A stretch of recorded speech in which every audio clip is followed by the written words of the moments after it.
बंदाए परवरदिगारम उम्मते अहमद नबी, दोस्त दारे चार यारम ताबा औलादे अली, मजहबे हनफी अदारम मिल्लते हजरत खलील, खाक पाए गौसे आजम ज़ेरे साया हर वली, सिद्दीक अक्स हुस्ने कमाले मुहम्मद, फारूक ज़िल्ले जाहो जलाले मुहम्मद।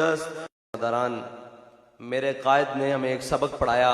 पहले वक्त लग जाता था कि जनाब फलां फलां फलां फलां फलां बिन फलां फलां बिन फलां फलामा अलामा फलां फहामा। हमारे कायद ने हमें एक सबक पढ़ाया। वो सबक ये था कि हम कुत्ते पाक रसूलुल्लाह, हमारा छोटा सा तारुफ है, बस दो लफ्जी तारुफ है। अब कोई भी हमारा कारकुन हो या आलिम दीन हो या कायद हो या लीडर हो या जनाब जो भी हो, हम सब कुत्ते पाक रसूलुल्लाह।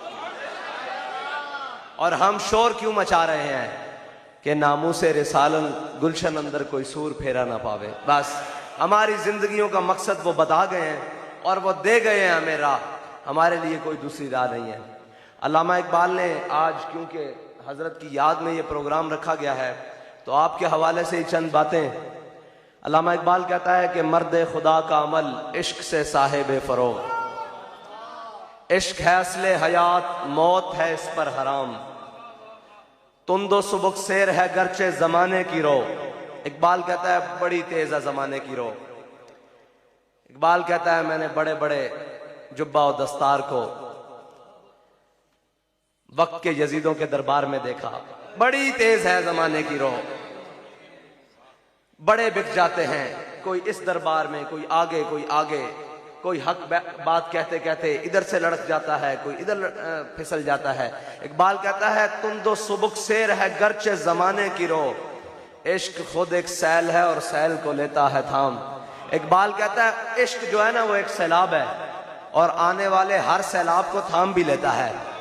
हाँ, वो अगरचे सेकुलरिज्म की हवा लगे और लोग कहने लगे कि अब पाकिस्तान की नौजवान नस्ल तबाह हो गई है, इनका कोई मुस्तकबिल नहीं, तो वो फिर खड़े होकर एक मिंबर पर दरवेश सरफो नाव पढ़ाने वाला वो एक व्हील चेयर पर आ जाता है बाहर कौम को, कहता है तुम कहते हो मेरी कौम खराब हो गई है, ये उम्मत खराब हो गई है। कहता है नहीं, ये फाका कश जो मौत से डरता नहीं, जरा रूह मोहम्मद इसके बदन से निकाल दो, तुम ये चाहते हो। कहता है मैं व्हील चेयर पर बैठकर इस उम्मत में दोबारा रूह मोहम्मद डाल दूंगा। फिर हमने देखी कि वो रूह मोहम्मद कैसे डली। फिर फैजाबाद में गोलियों की ततराहट थी और गोली तमीज नहीं करती कि उसने शाह साहब के बदन में घुसना है या पीर साहब के या सैफी साहब के या जनाब रेहान भाई के या किसी भी आलिम दीन के या किसी भी बच्चे के बड़े के, वो उम्र का भी तकाजा नहीं देखती। लेकिन वहां भी खड़ा होकर एक बाबा कह रहा था और झले हो बच्चे लग दे हो, असा हुजूर वास्ते जान देन आए बैठे हैं।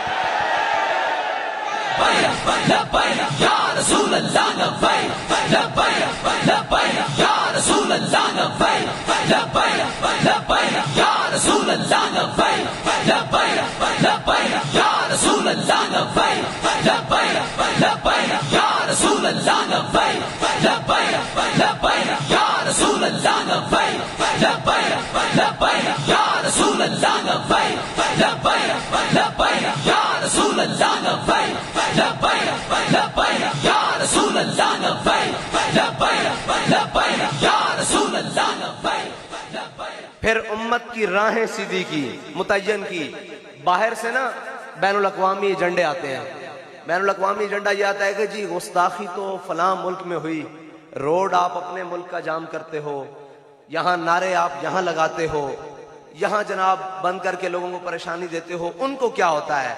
हमारे कायद ने बताया कि मैं आपको बताता हूँ क्या होता है उनको। कहते हैं जी हम उसको गैरेट वेंडर को रोक नहीं सकते। मेरे कायद ने कहा मैं बताता हूँ कैसे रुकेगा वो। मेरे कायद ने उस शाकान मुस्तफ़ा का काफिला दाता अली हजवेरी की चौखट से चलाया। अभी वो गुजर खान क्रॉस किया था कि वो गुस्ताखे रसूल कहने लगा मैं दोबारा खाके शाया नहीं करूंगा। तो मेरे कायद ने बताया कि आज भी कोई इखलास के साथ पुकारेगा, ललकार वो रखे जो खादिम हुसैन रिजवी की हो, जो सुल्तान सलाहुद्दीन अयूबी की हो, जो मुमताज हुसैन कादरी की हो, जो महमूद गजनवी की हो, जो तारिक बिन ज़ियाद की हो, जो पीराने पीर शेख अब्दुल कादिर जिलानी की हो, कोई ललकार रखे सही, आज भी हम उसको सिला देंगे। सिला क्या दिया कि अभी गुज्जर खान क्रॉस नहीं किया था, उसने वहां से बैनुल अक़वामी सतह पर यहाँ राब्ता किया।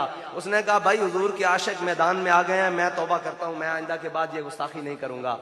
मेरे कायद ने वो लाइन भी सीधी की। फिर एक और लाइन आई कि जनाब ये जो सियासत है ना, जब इसमें मौलवी आ जाते हैं, पीर आ जाते हैं, नाम ले, लोग इज्जत नहीं करते। मेरे कायद ने कहा झल्यो इज्जत नू रोंदे हो, इज्जत तशाई कोई नहीं।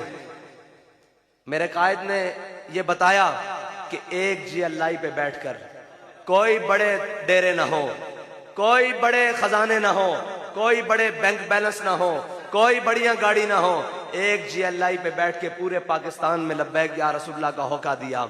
और फिर बड़े तो बड़े, एक वो बाबा जो लाठी के सहारे मस्जिद तक आता है, और एक वो बच्चा जो अपने हाथ में फीडर नहीं थाम सकता, वो भी पुकार उठा लब्बैक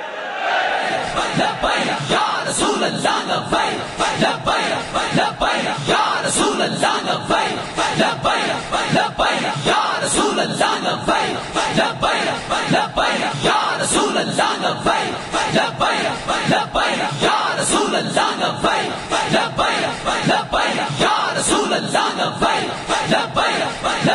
या रसूल अल्लाह। फिर उस मर्द खुदा को अल्लाह ताला ने दलेरी दी।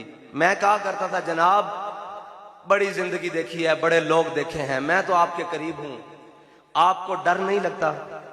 फरमाते थे कि मैं हजरत खालिद बिन वलीद की कब्र के साथ ना 2 खड़े होकर नफल अदा किए थे, दायां कंधा लगाकर, और मैंने कहा था जनाब आप इस्लाम के बहुत बड़े जर्नैल हैं, बहुत ही दलेर हैं, सखियों के माल में कमीनों का हिस्सा होता है। फरमाया उन्होंने, सखियों ने मुझे कमीने को दलेरी दे दी। और फिर मैंने कहा हजरत आपको किसी बात से डर नहीं लगता? फरमाते एक बात से डर लगता है, एक शय से डर लगता है। मैंने कहा हजरत वो क्या है? फरमाते क़यामत वाले दिन मैं अपने आका और मौला के सामने किस मुंह से पेश हूं। और यार सोचो, जिसने अपनी सारी जिंदगी एक ही सबक पढ़ाया कि उन्हें जाना, उन्हें माना, उन्हें जाना, उन्हें माना, उन्हें जाना, उन्हें, किसी ने कोई बड़े खौफ वाली बात कर दी, आपने फरमाया वला उनकी ब्रिया फिस समावात। किसी ने कोई जनाब बड़ी खुशी वाली बात कर दी, आप फरमाने लगे, कोई कहता जनाब आपको आए बाहर नेशनलिटियां देते हैं, आपका इलाज बाहर करवाते हैं, आप मुस्कुराते हुए एक शेर पढ़ते हैं, मर ही जाऊं जो इस दर से जाऊं 2 कदम, मर ही जाऊं जो इस दर से जाऊं 2 कदम, क्या बचे बीमार गम कुर्बे मसीहा छोड़कर। वो आदमी, वो शख्स, वो मर्द दुर्वेश, ए हल्का दुर्वेशा, वो मर्द खुदा कैसा है जिसके गिरेबा में हंगामा रुस्ताखेज। अल्लामा इकबाल कहता है ये कौन गजल सरा है पुरसोज व निशात अंगेज। इकबाल कहता है ये कौन गजल खां है पुरसोज व निशात अंगेज, अंदेशा दाना को दिया जिसने जुनू आमेज। इकबाल कहता है कि सब अंदेशे लगा रहे थे, हम ऐसे करेंगे तो यूं हो जाएगा, ऐसे करेंगे तो यूं हो जाएगा। उसने सारे अंदेशे दाना को, सारे बड़े बड़े फलसफियों को, बड़े बड़े जनाब खतीबों को, बड़े बड़े सियासतदानों को उसने जनू आमेज कर दिया कि वो जिस गली में जाते हैं आगे से छोटा सा बच्चा भी देख के कहता है कि लब्बैक या रसूल अल्लाह, लब्बैक या रसूल अल्लाह। मेरी बात मुकम्मल है, मेरी बात मुकम्मल है। ये वो मर्द दरवेश जिसको अल्लामा इकबाल ने कहा था ना, हवा है गो तुंदो तेज, चराग अपना जला रहा है। बड़ी बड़ी तेज हवाएं, अपने भी बेगाने भी दुश्मन हो गए। बल्कि एक मौका तो वो आया कि हम सब ने फैजाबाद में बाबा जी के आगे हाथ जोड़ दिए कि बाबा जी जो आप मुतालबा करते हैं ना, ये मुमकिन नहीं है, कैसे होगा इस्तीफा, वो भी वजीर का इस्तीफा। इधर धरने होते हैं, अलामती होते हैं, लोग घरों को चले जाते हैं। तो बाबा जी ने ऐसे देखा, फरमाया चलो मेरे वास की गल नहीं, मैनू आर्डर होया, मैं इस्तीफा लेके जाना।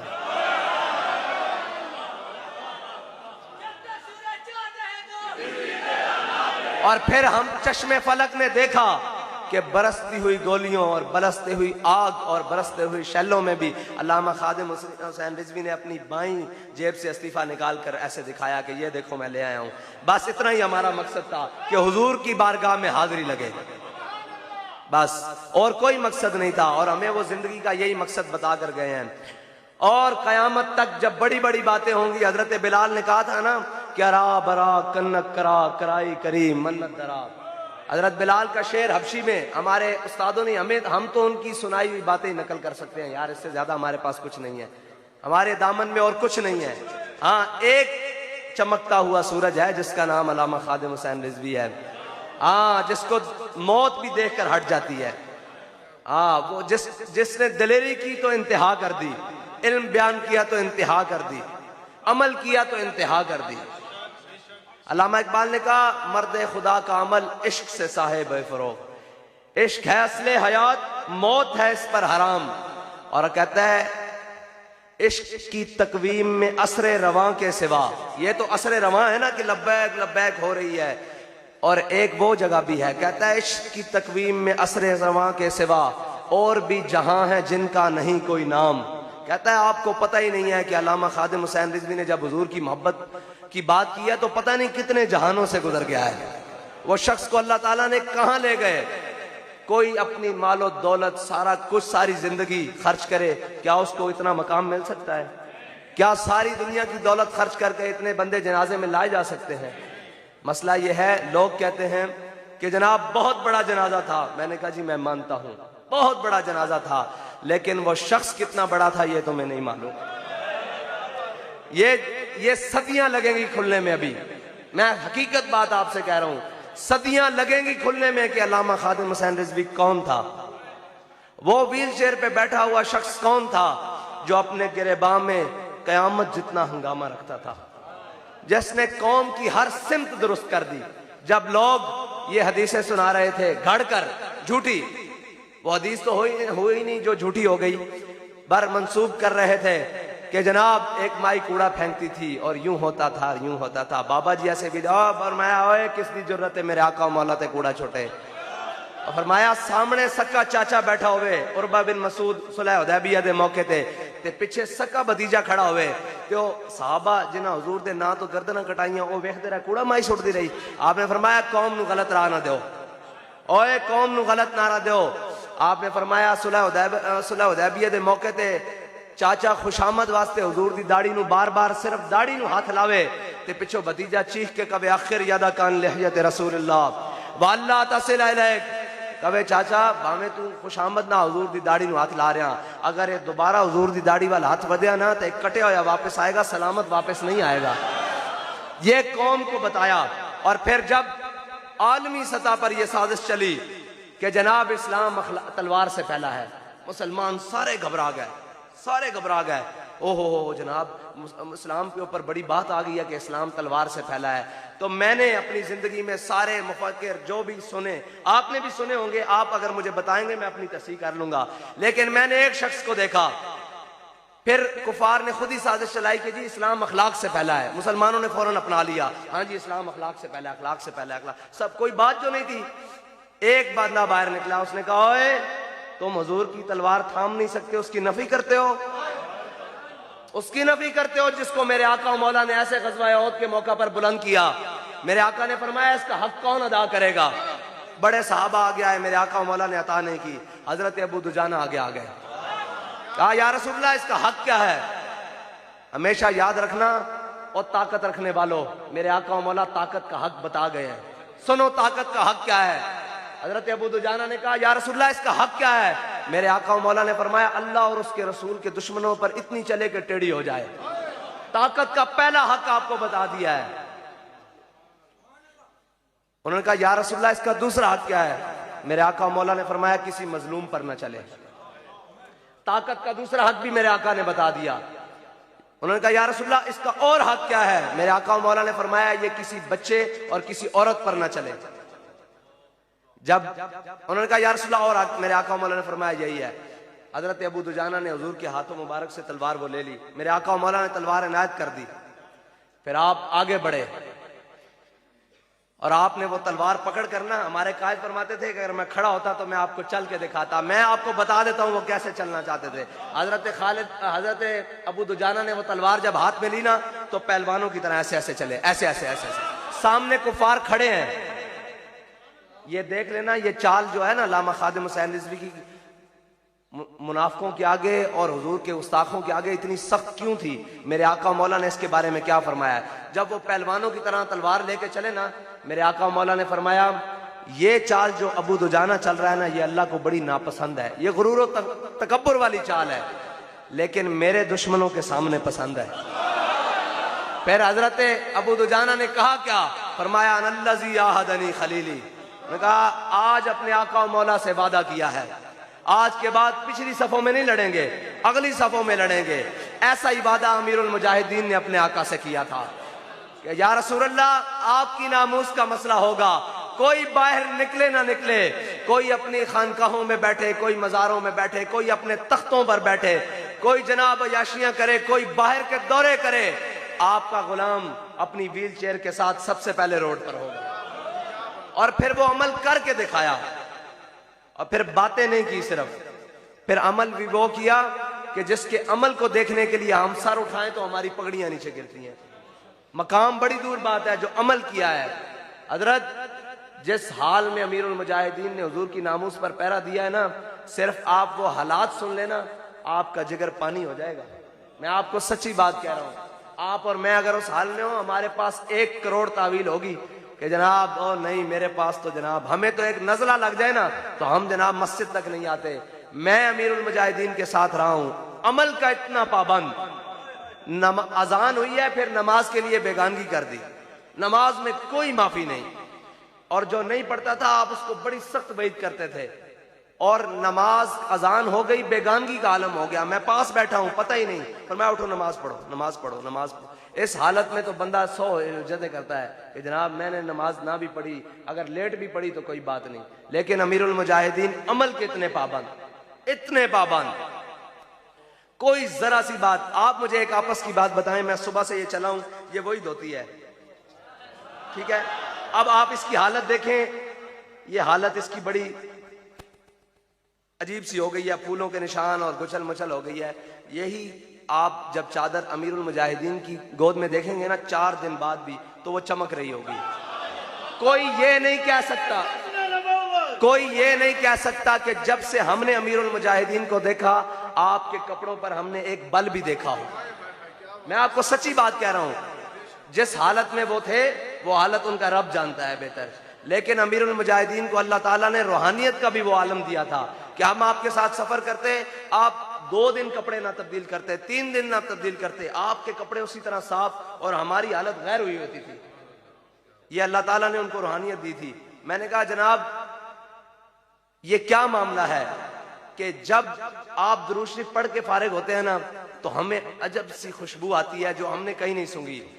तो फरमाते थे तुम रस्मन पढ़ते हो, मैं दिल से पढ़ता हूं। बस यही बात है उनकी जिंदगी की हमसे जुदागाना। हमने हर काम रस्मन किया, उन्होंने हर काम दिल से किया। और फिर कैसे दिल से किया, फरमाते खुद फरमाते थे ना, फरमाते थे जिन्होंने हुजूर को रस्मन माना वो मकाम शौत मदीना पाक से 1.5 मील है, और मकाम ओहद मदीना पाक से 3 मील है।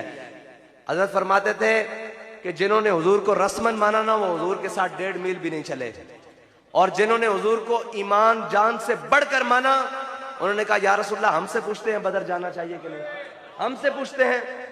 मेरे आका मौला ने बदर की तरफ जाते हुए पूछा, ऐ मेरे सहाबा बदर में जाना चाहिए कि नहीं, जाना चाहिए कि नहीं, जाना चाहिए कि नहीं। हजरत 7 दिन माज खड़े हुए, फरमाया या रसूलल्लाह हमसे पूछते हैं, सिल हिबाल मन शेता, वक्ता हिबाल मन शेता, सालिम मन शेता, आदे मन शेता, खुज़ मिन अम्वालिना मा शेता, वादिना मा शेता।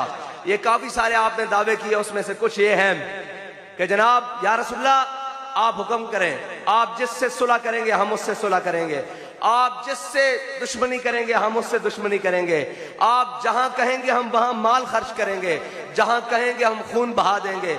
या रसूलल्लाह आप हुक्म दें, हम घोड़े समंदरों में डाल देंगे। या रसूलल्लाह आप हुक्म दें, हम कैसर और किसरा के साथ जंग छेड़ देंगे। अल्लामा इकबाल ने यहाँ खुद ही सवाल उठाया, उसने कहा कि कैसे उन्होंने घोड़े समुद्रों में क्या डालने थे। ग़ज़वा बदर में बाज़ रिवायात में मुख्तलिफ है और जो मुस्तनद रिवायात हैं जिस पर इत्तेफाक है उसमें यह है कि सहाबा के पास 2 घोड़े थे ग़ज़वा बदर में, 8 तलवारें।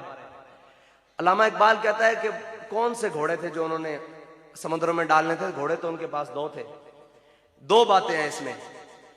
एक बात यह है कि हुजूर की मोहब्बत में जब भी बात बढ़कर की जाए ना, रब को बड़ी पसंद है। सहाबा 313, आगे 1000 का लश्कर 313 के साथ कैसर और किसरा के साथ टकराने की बात कर रहे हैं। 2 घोड़े और 2 घोड़े रखकर समंदर में डालने की बात कर रहे हैं, दरियाओं में डालने की बात कर रहे हैं। अल्लामा इकबाल से पूछते हैं कि क्या वजह है, वो कौन से घोड़े हैं। इकबाल कहता है, हर के इश्क मुस्तफ़ा सामान उस बहरो बर दरगोशाए दामान उस। इकबाल कहता है जिसके दिल में हुजूर की मोहब्बत होती है ना, कायनात की हर नेमत उसकी जेब में मौजूद होती है। हमने देखा फिर कि हमारे कायद में के दिल में हुजूर की मोहब्बत थी, कायनात की सारी नेमतें उनके पाँव में पड़ी रहती थी, उनके सराने के नीचे पड़ी रहती थी। फिर ये तो दावा किया साहबा ने हुजूर के सामने, हुजूर इस दावे पर बड़े खुश हुए और हुजूर ने ये नहीं फरमाया कि तुम्हारे पास असबाब तो है नहीं, हम कैसे जनाब 2 घोड़े डालेंगे। फिर एक वक्त आया उम्मत पर, हजरत साद बिन अबी वकास की क़यादत में साहबा ने घोड़े समुद्रों में डाल दिए। जब सामने से ईरानी फौजियों ने देखा ना, तो वो कहने लगे दीवामन दीवामन। उन्होंने कहा ये इंसान नहीं हो सकते, ये कोई और मखलूक है, दीवाने हैं, मजनू हैं। एक राइटर है, उसने बड़ा कमाल इस मामले पर एक बात लिखी है। उसने कहा कि याद रखना, जज्बा जो होता है ना, वो सवारियों में नहीं होता, सवारों में होता है। हमने फिर देखा कि हमारे कायद में जज्बा था, फिर हमारे आखिरी बच्चे कारकुन तक भी वो जज्बा उतरा।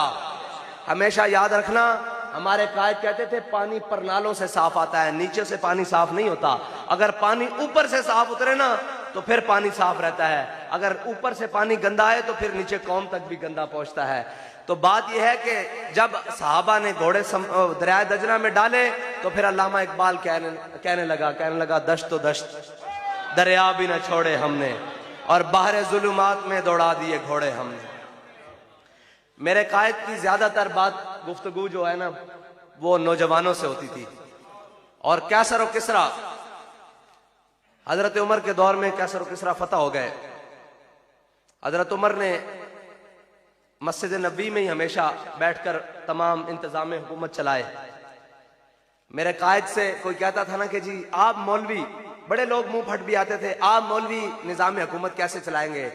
आप फरमाते थे यार वो शराबें पी के चला सकते हैं ना, हम मस्जिद में बैठ के निजाम हुकूमत इससे बेहतर चला लेंगे। फरमाते थे वो करप्शन करके चला सकते हैं निजाम हुकूमत, तो हम मस्जिदों में झाड़ू देकर चला लेंगे। हजरत उमर के दौर में कैसर और किसरा फतह हुए। हजरत साद बिन अबी वकास ने माले गनीमत के साथ एक चिट्ठी भेजी। हजरत उमर ने जब वो चिट्ठी खोली और पढ़ी तो उसमें लिखा हुआ था कि अल्लाह ताला ने हमें फतह अता की, माले गनीमत दिया, और इस माले गनीमत में बड़ी बड़ी कीमती चीजें हैं। बाज कीमती चीजें ऐसी हैं जो इन मुजाहिदों मुसलमानों को उस मकाम से मिली हैं जिस मकाम पर अल्लाह के सिवाय इन्हें कोई देखने वाला नहीं था। लेकिन एक भी किसी आदमी ने, एक भी किसी मुजाहिद ने एक सुई जितनी भी बददियानती नहीं की। हजरत उमर ने जब वो पढ़ा तो रोने लगे। हजरत मौला कायनात पीछे कंधों पर खड़े थे रजी अल्लाह ताला अन्हु। आपने फरमाया उमर रोता क्यों है, जब तू जो बददियानत नहीं है तेरी रियाया बददियानत नहीं हो सकती। लोग पूछते हैं जी आपके कारकुन 18-18 घंटे कैसे काम कर लेते हैं। मैंने कहा हमारा कायद बददियानत नहीं था, उसने करके दिखाया है, अब हमारे कारकुन भी करते हैं और भूखे प्यासे करते हैं। जब ऊपर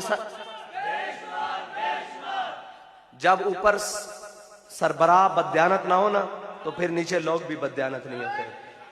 आप सही सही बताएं, बड़े बड़े बुजुर्ग यहाँ बैठे हैं, बड़े बड़े मतलब बड़ी उम्रें गुजारी हैं, बड़े लोगों ने जनाजे देखे, अलामा साहब बयान फरमा रहे थे, बड़ा उन्होंने माहौल देखा। क्या आपने कभी ऐसा जज्बा भी देखा?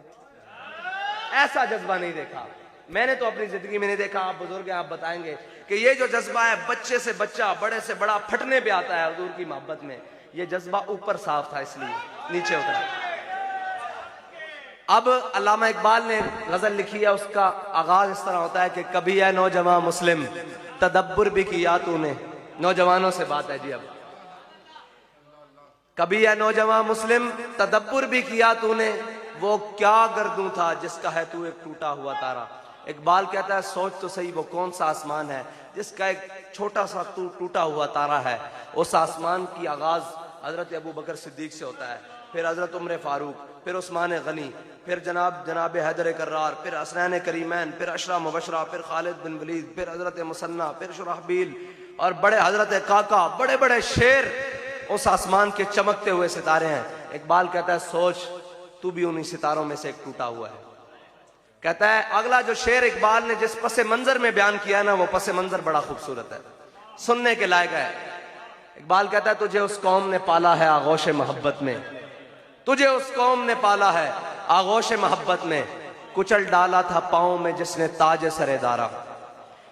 दारा का ताज, दारा बड़ा मशहूर बादशाह हुआ है, उसका ताज नस्ल दर नस्ल उसकी औलाद में आ रहा था। जब मुसलमान किसरा के साथ जंग के लिए मैदान में उतरे ना, तो उस वक्त का जो दारा था ना किसरा बादशाह, उसने अपने वो आबाओ अजदाद का जो ताज था ना वो सर पे पहना हुआ था, वो खुद बाहर निकल आया। मुबाजरत होती थी पहले जंगों में ना, 1 to 1 जिसे मुकाबला कहते हैं, 1 to 1 मुबाजरत के लिए खुद बाहर निकल आया। इधर से एक मुसलमान मुजाहिद निकला। मुबाजरत का 1 to 1 जो लड़ाई होती थी उसका उसूल ये होता था कि जो जिस पर गालिब आ जाता था, जो जिसको मतलब काबू कर लेता था, उसका सारा सामान उसका हो जाता था। मुसलमान मुजाहिद इधर से निकला, उधर से वक्त का जो किसरा था दारा वो बाहर निकला, उसने मुसलमान मुजाहिद के साथ तलवार जनी की। मुसलमान मुजाहिद उसके ऊपर गालिब आ गया, और मुसलमान ही हमेशा गालिब आता है, हमेशा मुसलमान गालिब आता है। बाहर निकले मैदान में आए तो घर बैठ के नहीं, उसके लिए मैदान में आना जरूरी है। मुसलमान ने मुजाहिद ने उसको जेर कर लिया, उसका तमाम सामान वो मुसलमान की माले गनीमत बन गया। जंग फतह हो गई। किसरा के महल के सहन में संगे मरमर बिछा हुआ था, उसके अंदर तमाम माले गनीमत जो मैंने आपको बताया हजरत उमर के लिए भिजवाया हजरत साद बिन अबी वकास ने, वो तमाम माले गनीमत उस संगे मरमर के फर्श पर लाकर जमा कर दिया गया। रात पड़ी, रात आई, मुसलमान मुजाहिद उसके ऊपर पहरा दे रहे माले गनीमत के ऊपर। नौजवानों जरा सुनना, मुसलमान मुजाहिद उस माले गनीमत के ऊपर सोना चांदी के अंबार लगे हुए उसके ऊपर पहरा दे रहे, तो उन्होंने अपने कानों से कोई आवाज सुनी। आवाज क्या थी कि एक कोई चीज पत्थर संगे मरमर लगा हुआ था उसके ऊपर घिसक रही है, हमारी जबान में घिसक कहते हैं ना, उसका कोई शोर पैदा हो रहा है, और वो शोर पैदा होते होते आके माले गनीमत के साथ लग गया। वो मुसलमान पहरेदार चौकन्ने हुए, उन्होंने कहा कौन? उन्होंने कहा जी मैं अल्लाह का बंदा। उन्होंने कहा जी क्या बात है? उन्होंने कहा सुबह मेरी दारा के साथ किसरा के साथ मुबाजरत हुई थी, 1 to 1 लड़ाई हुई थी, तो उसका ताज मेरे गनीमत में आ गया था, मेरे हिस्से में आ गया था, वो माले गनीमत में जमा करवाने आया हूं। तो अल्लामा इकबाल ने कहा ना, कुचल डाला था जिसने पांव में ताज सरे दारा, वो किस हाल में जमा करवाने आया मुसलमान? मुसलमान ने ऐसे ताज रखा जमीन पर दारा का और अपनी ठोकर से ऐसे लगाया और जादू उजाड़। फिर इकबाल कहता है कि तुझे उस कौम ने पाला है आगोश मोहब्बत में, कुचल डाला था जिसने पांव में ताज सरे दारा। मुसलमान मुजाहिद एकदम टटक के रह गए कि वो दारा का ताज माले गनीमत में जमा करवाने आया है। तो उसने कहा ओ मुसलमान मुजाहिद अपना नाम तो बता। यही सबक उन मुजाहिदों से चलता हुआ अमीरुल मुजाहिदीन तक आया है। वो सबक क्या था? उन्होंने कहा मुसलमान मुजाहिद अपना नाम तो बता जो दारा का ताज देने आ गया है माले गनीमत में। उसने कहा जिसके लिए मैंने काम किया था वो मेरा नाम जानता है।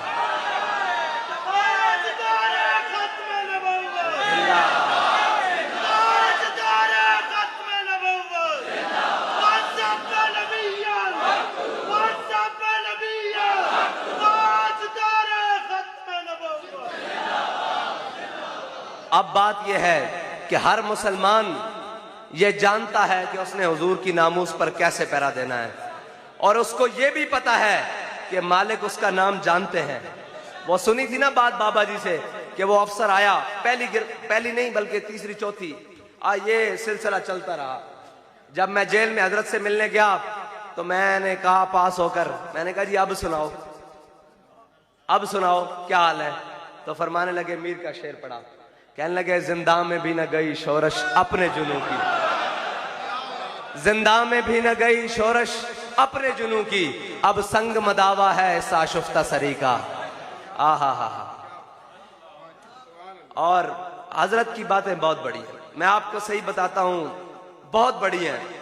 अल्लामा इकबाल ने कहा था ना, हाजिर हुआ मैं शेख मुजद्दिद की लहद पर, वो खाक के जेरे फलक है मतला अनवार, उस खाक के जर्रों से शर्मिंदा सितारे। मैं आपको हकीकत बात करता हूं, जो जिस खाक पर अमीरुल मुजाहिदीन आराम फरमाया ना, उस खाक से भी शर्मिंदा सितारे हैं, क्योंकि वो ताबिंदा हुजूर का एक चमकता हुआ चांद, जिसने हुजूर की नामूस पर कोई दूसरी बात नहीं की।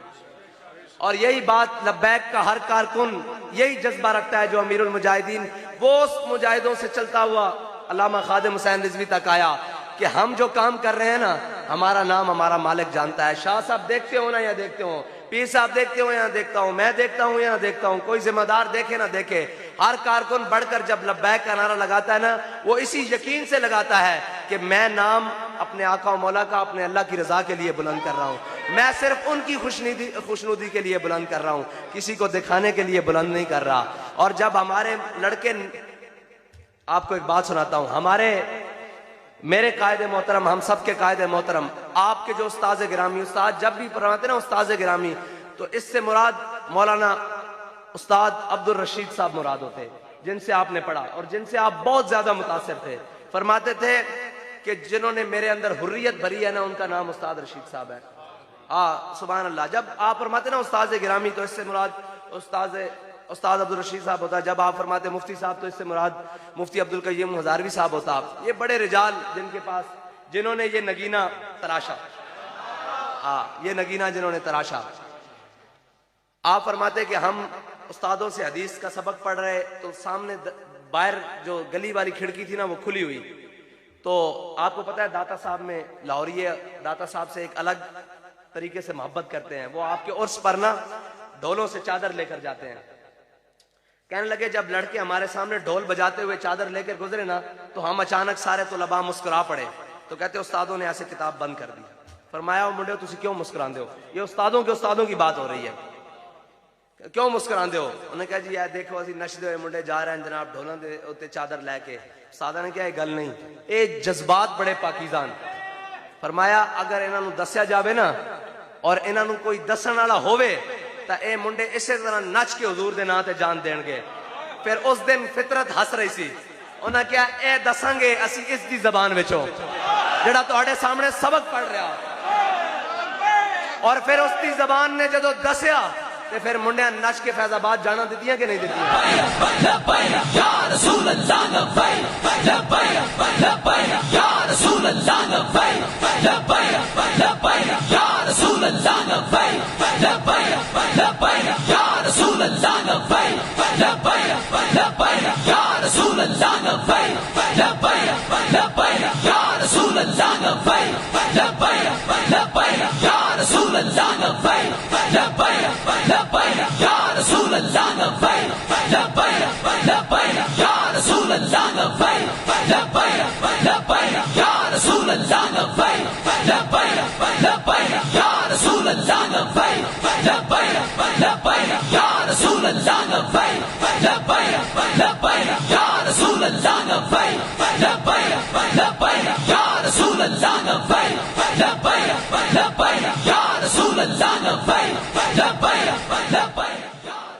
फिर अल्लामा इकबाल बोलिया, कहंदा फितरत के मकासद की करता है निगहबानी, या बंदा है सहराई या मर्द कोहिस्तानी। फिर उसने की कि नहीं फितरत के मकासद की। जो सबक उन्हें पढ़ाया गया ना, उन्होंने फिर पूरी उम्मत को वो सबक पढ़ाया, और बच्चे बच्चे की जबान पर सबक पढ़ाया। लोग पूछे क़यामत तक कि जनाब कहाँ लिखा है जी गुस्ताख रसूल की सजा मौत है, तो उसने कहा मैं बताता हूं, मन सब्बा नबीयन। याद है ना सबक, ये भूलेगा तो नहीं, ये हमारी नस्लों में जाएगा। और इंशाअल्लाह जो अमीरुल मुजाहिदीन जज्बा देकर गए हैं हुजूर के नाम पर और हुजूर की नामूस पर कट मरने का, वो जज्बा इंशाअल्लाह हमारी नस्लों तक जाएगा। और ये पाकिस्तान हमारा है, ये इस्लामाबाद है। इंशाअल्लाह इस इस्लामाबाद को इस्लाम से आबाद हुजूर के गुलाम करेंगे, लब्बैक वाले करेंगे। वो कहते थे जी ना मौलवियों का क्या काम इस्लामाबाद। आपने फरमाया जलियो इस्लामाबाद करना मौलवियों का ही काम है और किसी का काम नहीं। और इंशाअल्लाह ओही जज्बा जड़ा अमीरुल मुजाहिदीन ने सानू दिता, इंशाअल्लाह ओही जज्बा ओही अलम थामिया। इंशाअल्लाह एक दिन आज तासी इथे प्रोग्राम करन आया, एक दिन इंशाअल्लाह बड़े बड़े लोग साडे नाल होणगे और इंशाअल्लाह असी हलफ उठाण आंगे हजूर दे दीन नू तख्ते लियाण दा। और वक्त दूर नहीं इंशाअल्लाह। उन्हें बड़ी खूबसूरत गल की थी कि उन्हें मराहिल तो गुजरना पड़ेगा। जनाब उन्होंने अलामा साहब ने बड़ी खूबसूरत गल की थी, उन्हें मराहिल तो गुजरना पड़ेगा। ते हिम्मत हारियां दा कम इश्क नहीं, कम शेर दलेर जवान दाई। बा हिम्मत नहीं हारनी। ओ देगा मंजिल ओ देंदा। इकबाल कहंदा तू राहे नो वर्द शौक है मंजिल न कर कबूल, लैला भी हम नशी हो तो महमिल न कर कबूल। ए बड़ियां सज सबर के वजारतां मुशावरतां ते जनाब बड़े बड़े ओहदे आणगे, असां उधर थुकना भी नहीं, असां उधर तकना भी नहीं। साडी इको मंजिल है ओ हुजूर दे दीन नू तख्त उते लियाना।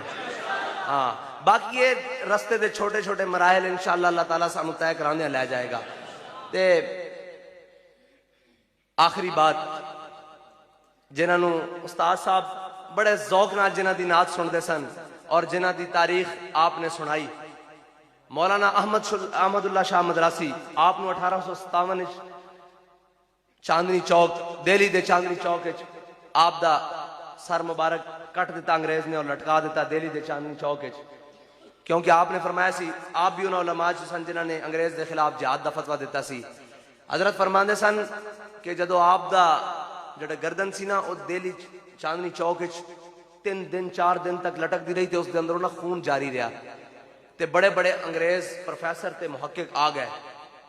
उन्होंने क्या यार या तो ये कोई मतलब होर मखलूक है कि असी इन्हें गर्दन कट दी, खून टपक रहा रिस रहा 3 दिन तक, या फिर की मामला।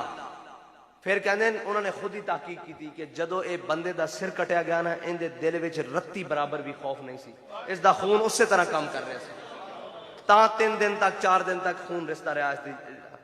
ते फिर दूसरे मौलाना किफायत अली काफी है मशक सुखन जारी और चक्की की मशक्कत भी।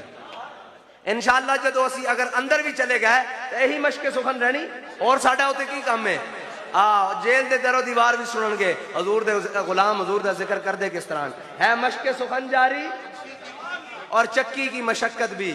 ओ भावे पीने वाली चक्की नहीं, वो दूसरी निकी चक्की होगी।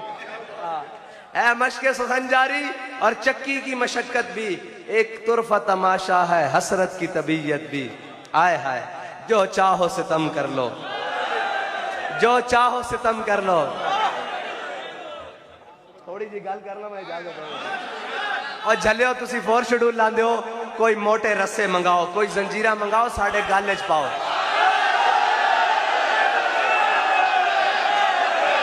लब्बैक लब्बैक या रसूल अल्लाह लब्बैक लब्बैक लब्बैक या रसूल अल्लाह लब्बैक लब्बैक लब्बैक या रसूल अल्लाह लब्बैक लब्बैक लब्बैक या रसूल अल्लाह लब्बैक लब्बैक लब्बैक या रसूल अल्लाह लब्बैक लब्बैक लब्बैक या रसूल अल्लाह लब्बैक लब्बैक लब्बैक या रसूल अल्लाह लब्बैक लब्बैक लब्बैक या रसूल अल्लाह लब्बैक लब्बैक लब्बैक या रसूल अल्लाह लब्बैक लब्बैक लब्बैक या रसूल अल्लाह लब्बैक लब्बैक लब्बैक या रसूल अल्लाह लब्बैक लब्बैक लब्बैक या रसूल अल्लाह लब्बैक लब्बैक लब्बैक या रसूल अल्लाह लब्बैक।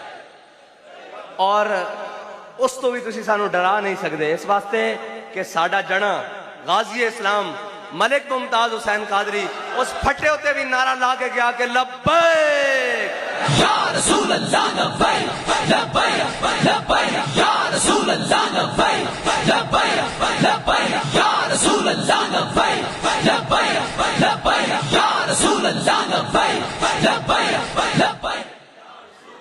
और जिंदाबाद जिंदाबाद मोहम्मद अरबी का दीन आया। सर तन से जुदा, सर तन से जुदा, ये जबरो कहर नहीं ये इश्को मस्ती है। ये जबरो कहर नहीं, ये इश्को मस्ती है कि जबरो कहर से मुमकिन नहीं जहां बानी। ए उन्होंने उनके ने रोक सकना, ए रोक सकते हो तुसी जज्बा। वो कहते ना ये फूंकों से ये चिराग बुझाया ना जाएगा, बातों से ये जज्बा मिटाया ना जाएगा। गल्ला नाल उन्हें गल नहीं बननी। उन्हें इंशाअल्लाह ए उम्मत हुजूर दे दामन नाल वाबस्ता हो चुकी और बड़ी मजबूती नाल थाम चुकी। इन्हां हुण दाएं बाएं नहीं वेखना। आखिरी गल, तुसी सानू 4 शेड्यूल ते डरांदे हो, पर्चियां तो डरांदे हो। जल्लिओ पर्चे ते 4 शेड्यूल असीं उदों दे देख रहे हैं जदों असीं तख्तियां केजी दियां धोंदे हुंदे सां। हुण कोई अगली गल लैके आओ। वो बड़े पुराने देख रहे हैं जदों असीं केजी दियां तख्तियां धोंदे सां ना, उदों पता लगदा सी जी अलामा खादिम हुसैन रिजवी ते 4 शेड्यूल लग गया। अच्छा आखिरी गल यार, ये बड़े जड़े ना मतलब साडे भाई हन, थोड़े भटके हुए यूथीए साडे भाई हन, कोई नहीं उन्होंने क्या जो यूथीए जाना यार। चलो तारीख इंसाफ दे नौजवान ए कह लीजिए हुण राजी हो, चलो यूथीए नहीं कहते जी। सानू कोई लब्या की आखिया असीं करोड़ वारी मनन तैयार है, कोई मसला नहीं। वो कहते जी कि नामूसे रिसालत पर जो ना सबसे मजबूत स्ट्रांस वो इमरान खान साहब ने लिया है।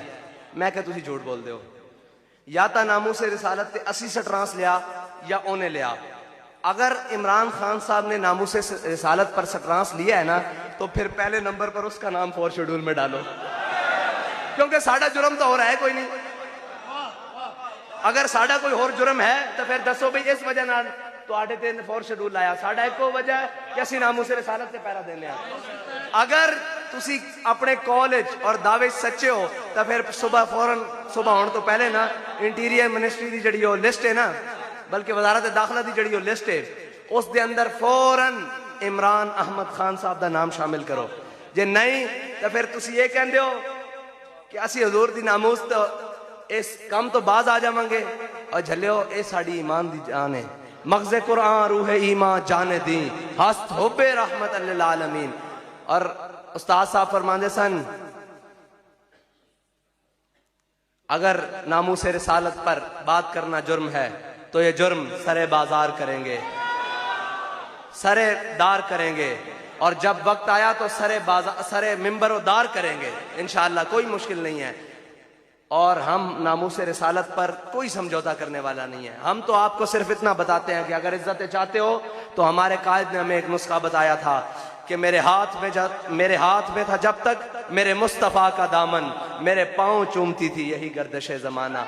जिन चीज़ों के लिए तुम भाग रहे हो ना, वो चीज़ें तुम्हारे कदमों में आएंगी। सिर्फ मेरे आका और मौला सल्लल्लाहु अलैहि वसल्लम के दामन से वाबस्ता होकर देखो। और बस आपने एक ही सबक याद रखना है कि उन्हें जाना, उन्हें जाना, उन्हें जाना, उन्हें जाना, ना रखा गैर से काम। उठे ना भाई, कोई ना उठे।